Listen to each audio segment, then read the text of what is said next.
All right, so I'm at my friend's balcony, Just don't kill the radio star with your video. and we're gonna try and throw this over a balcony and see what happens. Not literally, of course, because that would suck. But here we are. I gotta turn it on, and we're gonna see if this little guy can handle the altitude that I want to put it at, because we are on the 8th floor of a building. Okay.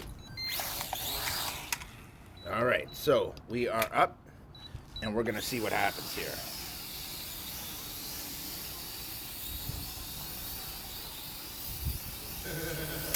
Whoa. So it works. It is possible. We can certainly do it. Yeah, it did go past the railing. Technically, I did go out past the railing, but it is very dangerous because as soon as I go to try and move, there's a lot of wind here, and it just kind of moves it around. The wind changes directions around this building all the time. The problem is, taking a small drone like this off a balcony is dumb, and I kind of wanted to show it. I was going to even let it drop over the edge, but that's dumb. And the reason is, as soon as we get out past the balconies, the wind will double, and it will pull us away. And what do we see over here? A tree. Okay? So when you fly these, you got to be really careful. I'm going to show you guys when I leave. I'm going to do a flight right down there that won't have any problems, and it'll be because I'm on the ground level where wind is actually appropriate for such a device. So, I'm going to unplug it because it's one thing to fly it if it's going to work. First rule of piloting: if you see that your flight is about to be unsafe, don't do it. Be smarter than that. Don't destroy your freaking drone because you're an idiot. Instead, decide that, like I have right now, that even though I have a YouTube channel, even though I want to film it, even though I'm here, got permission from my friend, take a look at what I would be going down to. There's a big old tree here. We got lots of concrete.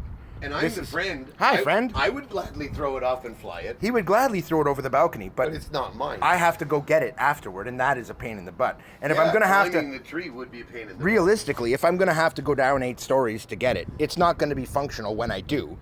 It won't could land, on the ground. like I could land it, but that's my problem. The wind is going to bring it over to the tree, and it's going to end up in the tree. And you can see by the movement there that there's still some wind. And it's not that much. It's going to end up over by the flower gardens. I don't think it'll ever make it that far before the wind grabs it and pulls it this way. It's Okay, so light. I'm only mentioning because I threw an empty beer can and it almost made it that far. Yeah, well, it was a windier day. No, I went like this and the beer can went like that. Well, yeah. No, This is different. empty This beer flies can. different than an empty beer can, unfortunately. Oh, I guess when the props aren't moving, it would drop pretty quick. It would, yeah. As soon as I stop the power, it's going to drop like a stone. And that's the problem. If I give it full throttle to try and avoid the wind, and I can't overcome it, I'm screwed. I have flown it in some wind, and it did work. But as soon as I put it up over the balcony, it started getting drifted this way, and I brought it back right away to make sure that I didn't lose it. Otherwise, it would be in that tree right now. So, yeah, it's going to be in the tree. So I'm going to go downstairs, and I will shoot a video of that.